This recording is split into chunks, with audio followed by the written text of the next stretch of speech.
Good afternoon. How are we? Great. Good. Good to see you all.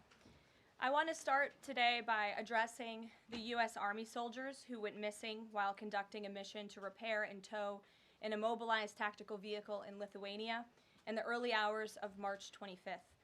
Tragically, 3 soldiers were found deceased in Lithuania yesterday, and it pains me to confirm that today the 4th soldier was also found deceased. The President, the Secretary of Defense, and the entire White House are praying for the victims' friends and family during this unimaginable time. This is another stark reminder of the selfless sacrifice of our brave military men and women who risk their lives around the world every day to keep us safe. God bless them. On another note, at our southern border, there is more massive news. Southwest border crossings in March fell to the lowest level in American history, down 94% from March of last year under President Biden, when 137,000 illegal aliens poured across our wide-open southern border. Thanks to President Trump's leadership, Border Patrol agents are now back to doing the jobs they signed up for, securing the border, rather than serving as travel agents for illegal aliens. The Los Angeles Times captured the Trump effect on the border with a recent article. Their headline read, "California-Mexico border, once overwhelmed, is now nearly empty." With so few migrants coming into the U.S., they wrote, "Shelters that once served migrants have completely closed." Deportations of illegal aliens who threaten the safety of the American people are also continuing at a rapid pace. Over the weekend, the United States military transferred a group of 17 violent criminals from the Tren de Aragua and MS-13 terrorist organizations to El Salvador. And an illegal alien who was released by the Biden administration into our country was just arrested in Georgia and charged with the horrific killing of Camelia Williams, a mother of 5 and grandmother. The suspect has now been indicted on charges of malice murder, felony murder, aggravated assault, rape, aggravated sexual battery, and necrophilia, which for those who don't know, necrophilia is a sexual obsession with a corpse. This suspect was ordered to be removed in July 2023, but the Biden administration allowed him to stay. This case represents the ruthless murderers, rapists, and pedophiles who Joe Biden and Democrats let into our country over the past 4 years through our southern border. They should have never been here in the first place. Keep this in mind the next time you see Democrats protesting future illegal alien removals from our country. President Trump is focused on fulfilling his greatest obligation, to keep the American people safe and to defend our country from violent invaders. Looking ahead to tomorrow, April 2nd, 2025, will go down as one of the most important days in modern American history. Our country has been one of the most open economies in the world, and we have the consumer base hands down, the best consumer base. But too many foreign countries have their markets closed to our exports. This is fundamentally unfair. The lack of reciprocity contributes to our large and persistent annual trade deficit that's gutted our industries and hollowed out key workforces. But those days of America, beginning tomorrow, being ripped off are over. American workers and businesses will be put first under President Trump, just as he promised on the campaign trail. The President's historic action tomorrow will improve American competitiveness in every area of industry, reduce our massive trade deficits, and ultimately protect our economic and national security. President Trump's economic vision is rooted in common sense. America will offer companies the lowest taxes, energy costs, regulations, if they make their products right here in the United States and hire American workers for the job. It's simple. If you make your product in America, you will pay no tariffs. We have already seen a number of the largest companies in the world respond to this economic approach. For example, Project Stargate, led by Japan-based SoftBank and US-based OpenAI, and Oracle, announced a $500 billion private investment in the United States-based artificial intelligence infrastructure. Apple announced a $500 billion investment in US manufacturing and training. NVIDIA announced it will invest hundreds of billions of dollars over the next 4 years in US-based manufacturing. And the Taiwan semiconductor manufacturing company TSMC announced a $100 billion investment in U.S.-based chips and manufacturing. These are just a few of the investment announcements that have already been made, and it is clear that President Trump's America First approach is already working. In our new media seat today is Mark Halperin, the co-founder and editor-in-chief of Two Way, a new live video platform that builds communities around interactive conversations with leaders and content creators from every subject area. Mark and his colleagues welcome all voices into discussions that are spirited but respectful. They have over 37.5 million video views, over 3.6 million watch time hours since the platform began just last year. This is new media in its truest sense, allowing the people to ask questions, make comments, and be an active part of engagement on the most important issues facing the country and our world. With that, Mark, please kick us off, and welcome to the briefing room. Thank you, Caroline. Appreciate it. I'll ask you a question about tariffs and then one from one members of our community about education.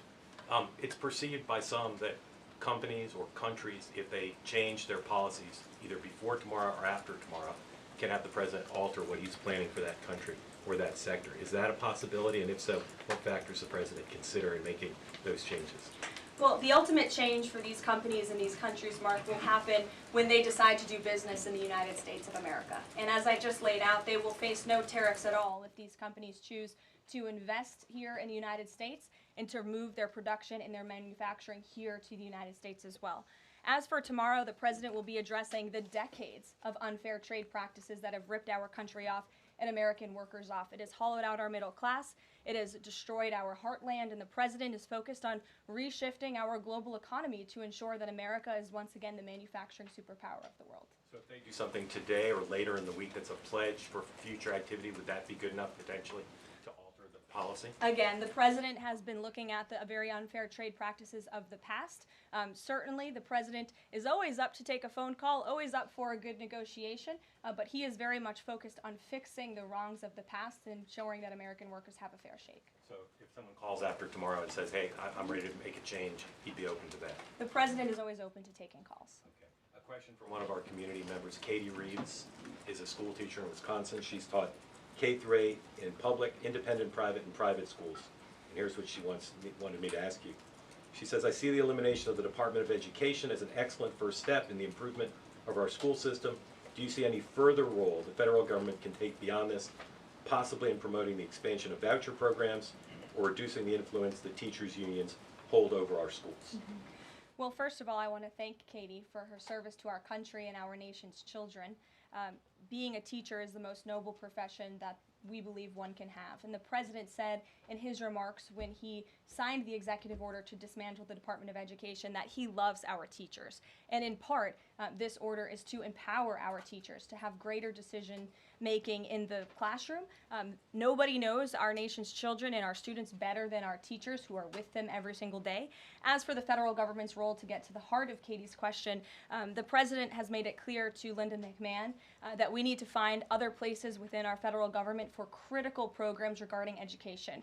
Pell Grants, Title IX, lawsuits, etc., civil rights lawsuits, all of that are critical functions, special needs programs, nutrition programs, but there are other places throughout the federal bureaucracy where those things can happen and work. The Department of Education has been a very bloated bureaucracy. We spent trillions of dollars on this department, and for what? Our children are worse off as far as education goes today than they were when this department originated, and that's very concerning to the president. So, the two issues she cited are those priorities for the president: school education choice, vouchers, and diminishing the role of teachers' unions. The president is very supportive of both of those things, particularly when it comes to school choice. He has said that school choice is the civil rights issue of our time, and he wants every child, regardless of zip code, socioeconomic status, how much money their parents have, to be able to go to the school of their choosing that best suits their educational needs. And he is going to empower state and local leaders to make those decisions on behalf of our nation's children. Thanks for being here, Mark. Jeff. Just changing subjects for 1 second. The administration has expressed a complete confidence in how all the deportation flights to El Salvador were conducted. But now that the administration has conceded that there was an error of one Salvadoran national, will there be any reviews conducted? And does the president express any thoughts on the one error that was disclosed in court last night? Well, first of all, the error that you are referring to was a clerical error. It was an administrative error. The administration maintains the position that this individual who was deported to El Salvador and will not be returning to our country was a member of the brutal and vicious MS-13 gang. That is fact number one. Fact number two, we also have credible intelligence proving that this individual was involved in human trafficking. And fact number three, this individual was a member, actually a leader of the brutal MS-13 gang, which this president has designated as a foreign terrorist organization. Fact number four is that foreign terrorists do not have legal protections in the United States of America anymore. And it is within the president's executive authority and power to deport these heinous individuals from American communities. It is a promise he campaigned on. It is a promise he is keeping. And every single person in this room should be grateful for that, considering especially MS-13 is very prevalent and prominent here in the District of Columbia, in Maryland, and in Virginia. And the president, the attorney general, everyone who has been involved in these operations is focused on eradicating these criminals and terrorists from our communities. The vice president said he was a convicted member of MS-13. What evidence is there to back that up? There's a lot of evidence, and the Department of Homeland Security and ICE have that evidence, and I saw it this morning. Steve. Has the president fully made up his mind on the level of tariffs to impose tomorrow? We keep hearing about a 20% flat rate. The president said last night he has made a decision and a determination. I was with him in the Oval Office earlier, and he is going to announce that decision tomorrow. I don't want to get ahead of the president. This is obviously a very big day. He is with his trade and tariff team right now, perfecting it to make sure this is a perfect deal for the American people and the American worker, and you will all find out in about 24 hours from now. And are the car tariffs going to go into effect on April 3rd as scheduled? Correct. Yes, they will. Okay. And last thing, would you like to respond to the Chinese military drills around Taiwan? Yes, I would. As a matter of fact, the National Security Council briefed me on this morning, and they said that the president is emphasizing the importance of maintaining peace in the Taiwan Strait, encouraging the peaceful resolution of these cross-strait issues, reiterating our opposition to any unilateral attempts to change the status quo by force or coercion. That is directly from the National Security Advisor. Just for you, Steve Holland of Reuters. Monica. Thank you so much, Caroline. Elon Musk this week revealed that DOJ found that the Biden administration issued over 2 million Social Security numbers to illegal aliens, found 20 million dead people marked as alive in the Social Security system. Has the White House confirmed these numbers with Elon, and is the White House looking into correcting this? I'm not sure about those specific numbers that Mr. Musk cited. I can tell you what the Social Security Administration has said themselves, according to an Inspector General's report that was conducted last year, showing there was nearly $80 billion worth of fraud in this program. We know for a fact there are individuals who should not be receiving benefits on the Social Security rolls, and this administration is focused on cleaning out the waste, fraud, and abuse in every agency, but particularly in Social Security, to make it stronger for our tax-paying, law-abiding citizens who deserve these entitlements and programs. Because you did bring up DOJ, I do want to tout the incredible efforts that have been made at the Environmental Protection Agency, and Administrator Lee Zeldin is just doing a tremendous job. Just yesterday and today it will be going into effect. He announced that taxpayers will be saved $8 million in annual lease costs by moving staff out of the 323,000 square feet of space that the EPA currently occupies, which is completely unnecessary. Yesterday, Administrator Zeldin also announced he will be shutting down a museum that the Biden administration built to tell a selective story about the EPA's history and climate change. It was a real pat on the back to President Biden. And guess how much American taxpayers paid for it? $4 million for this museum that I think only 1,000 visitors saw last year alone, and it will cost American taxpayers $600,000 per year to operate this museum. Well, it's not going to exist anymore. We're going to save taxpayers those critical funds, and Administrator Zeldin is very proud to announce that. And just at EPA alone, and the cuts that they have made, they've saved taxpayers more than $22 billion in wasteful grants and spending. Peter. Thank you, Caroline. When the president goes down to Florida on the weekends, does he ever hear from, there are so many retired folks down in Florida, does he ever hear from any retired Americans who are stressed about these wild swings in the stock market because of the tariff uncertainty, and they're sitting there on fixed income or living off a 401k, and they don't know how much money's going to be left.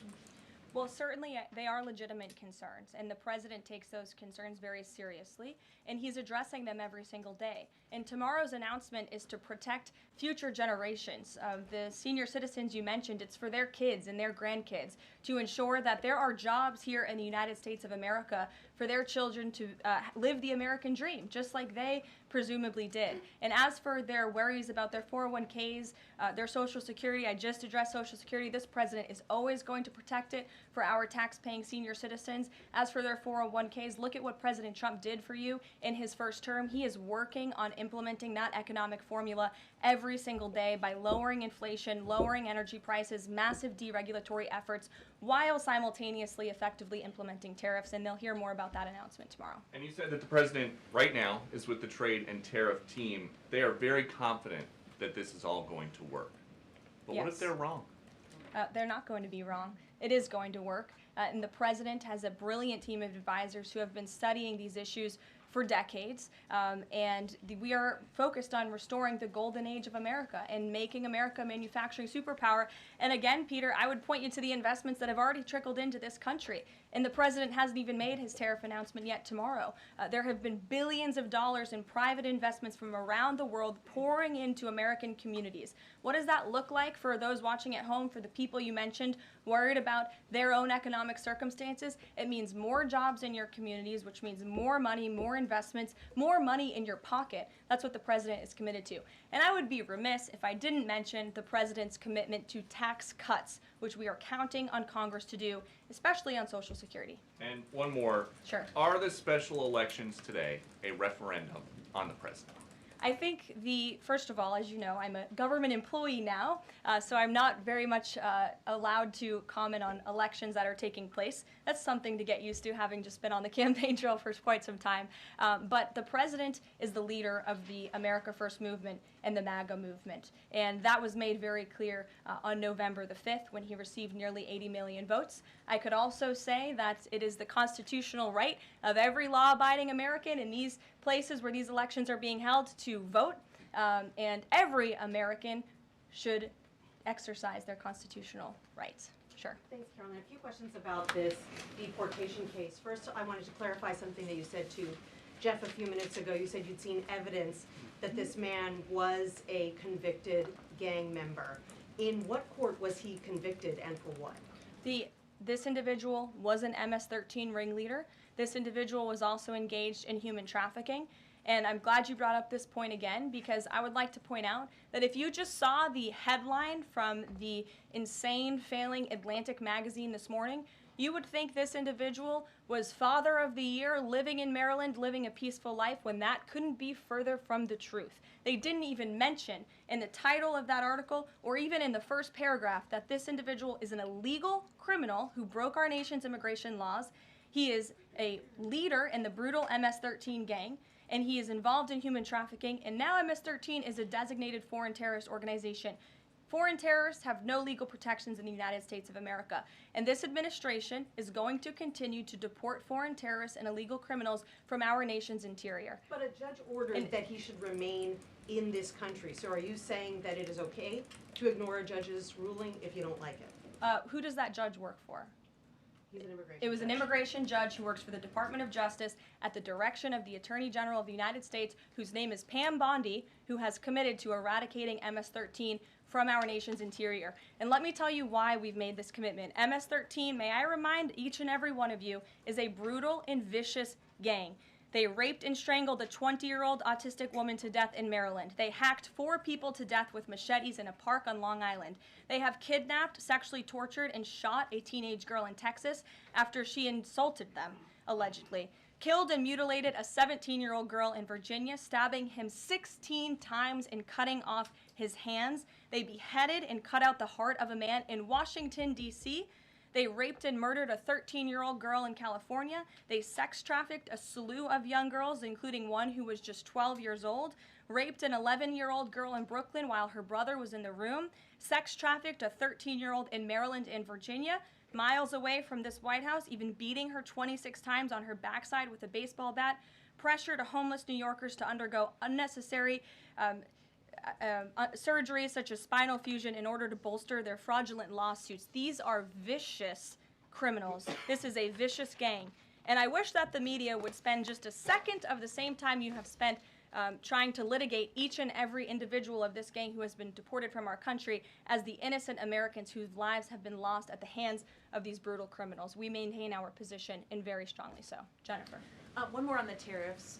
Can you say what the latest thinking is on the start date? I know you were just in the Oval. Are they all going to take effect this week on the reciprocal tariffs? And whenever they start, is that enough time for companies and everyone involved to adjust to that start date? My understanding is that the tariff announcement will come tomorrow. They will be effective immediately. And the president has been teasing this for quite some time, as you know. He's talked a lot about April 2nd as Liberation Day in America. It would be taking place today if not for April Fool's Day. But tomorrow will be the day, and he's been talking about it for a while. And as a result, you've seen these companies make commitments to investing right here in the United States. Jasmine. Thank you so much. I wonder, back on tariffs, what, if any, market indicators is the White House looking for to see if this tariffs plan is successful down the line? Well, look, the president has been asked and answered this question about the stock market and whether he's watching it. And I've said, and he has said, the market is a snapshot in time. Yesterday, Dow futures were up. And there's been a lot of talk about the market, and it was up yesterday. So, look, the president wants to ensure that all Americans make out well, particularly Main Street. That's the focus of these tariffs. But as I've said repeatedly, just like they were in his first term, Wall Street will be just fine. Shelby. Thanks. A bipartisan pair of senators sent a letter to the president today arguing that the recent strikes in Yemen are emboldening the Houthis and saying that Congress has not authorized war against them. Is the administration planning to consult with Congress at some point or going forward regarding the strikes, and any response on the letter? Well, I would absolutely reject Congress's claims. Who made those claims in Congress? Senator Jeff Merkley and Rand Paul. Okay, well, I would absolutely reject those claims. These Houthi strikes have been incredibly successful. Last time I was at this podium, there were more than 100 successful strikes. There have now been over 200 successful strikes against the Houthis. Iran is incredibly weakened as a result of these attacks, and we have seen they've taken out Houthi leaders. They've taken out critical members who were launching strikes on naval ships and on commercial vessels, and this operation will not stop until the freedom of navigation in this region is restored, which is a critical principle. And this president stands behind our Defense Department, who's doing a tremendous job. And are they going to, is the White House going to confer with Congress going forward on this? I would have to ask our team here at the White House, but the president is well within his authority, as is the Secretary of Defense. Again, these are defensive strikes. The Houthis have been launching attacks on U.S. naval vessels and commercial ships for quite some time. Go ahead. Caroline, Yeah. The pause on the Canadian and Mexican tariffs, the fentanyl tariffs, that's set to expire tomorrow. Is the president considering extending that pause? Look, I will let the president speak on the specifics of the tariffs tomorrow. But as for fentanyl, we have seen this has certainly caused a national security crisis here in the United States. Fentanyl continues to be the #1 killer of young people in this country, and the president is very much focused on that. Deanna. Thank you, Caroline. The president recently signed an executive order on making D.C. safe and beautiful. On the campaign trail, he talked about making New York great again. Does he have any plans on establishing a similar task force? Has he been pressuring Governor Hochul in any way in his conversations about New York and lowering crime? Well, he has been in correspondence with Governor Hochul quite a bit on the issue of crime, also on the issue of congestion pricing, and so many other issues that are facing New Yorkers. And he wants New York to clean up their streets just as he does here in Washington, D.C. He also speaks to Mayor Adams as well.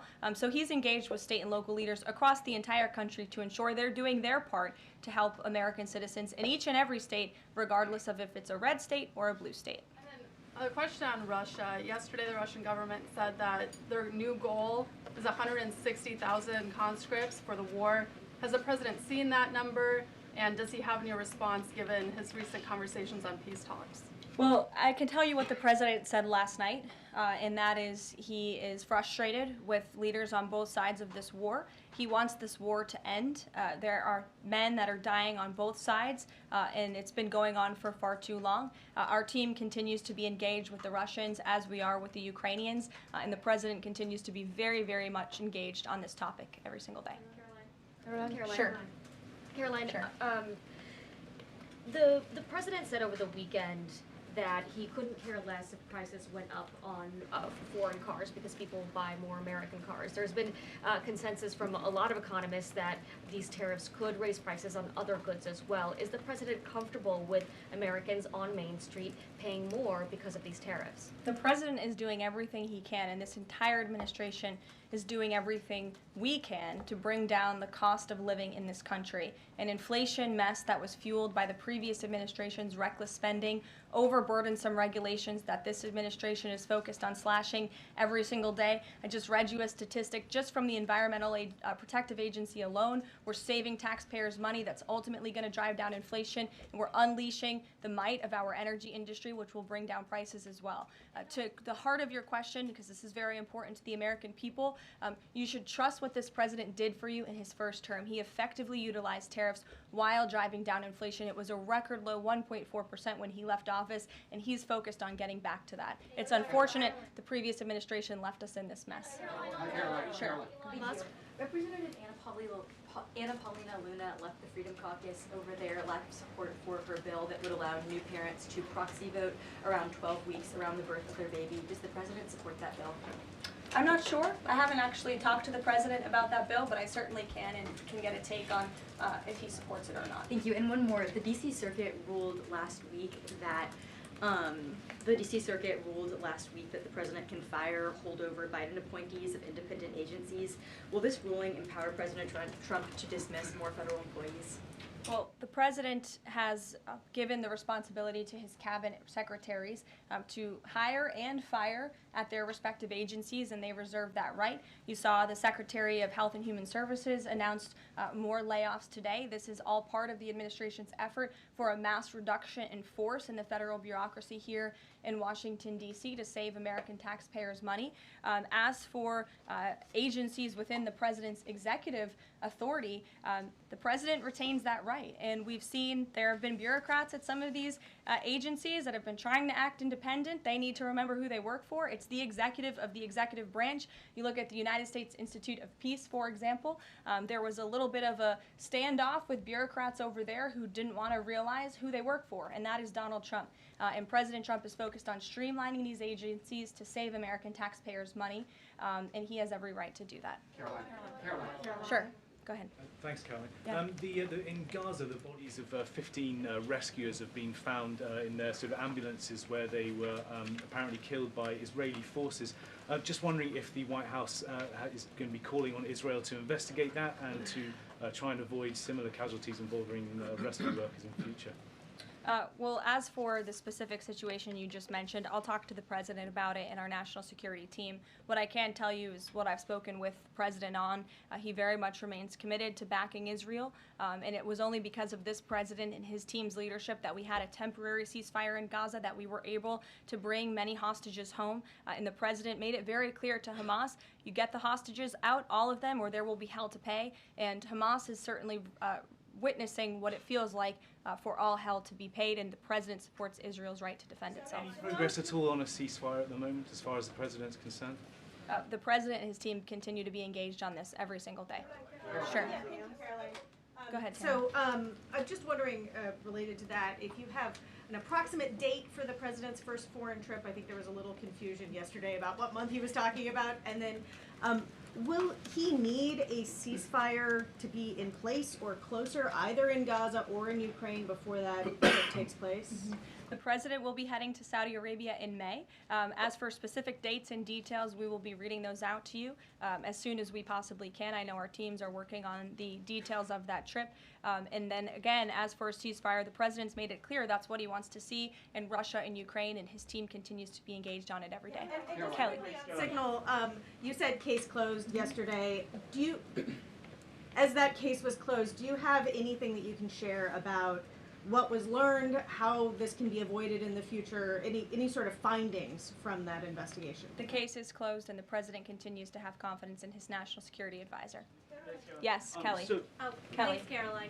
So the Sorry, president Ed. has said. Ed, I'll come to you after. The president I'm said, glad you're so eager to ask a question. It's Liberation Day. Yes, it is. Caroline, the president has said foreign countries and companies will eat the cost of tariffs. In his speech on Inauguration Day, he said, quote, instead of taxing our citizens to enrich other countries, we will tariff and tax foreign countries to enrich our citizens. Right. So then why did he have to tell the domestic automakers not to raise prices? Well, that was a private conversation that was had. I'm not sure if that comment was made or was not made. But as for what the president said in his Inauguration Day speech, he's absolutely correct. A tariff will be a tax on these foreign nations, these foreign companies, and if they want to be absolved of that tariff, then they can come here to the United States of America to do business, bring their jobs here. Yes. Edward, go ahead. Thank you. So Canadians have been negotiating with the Commerce Secretary over the trade, the tariffs. How many companies are mutually talking with the U.S.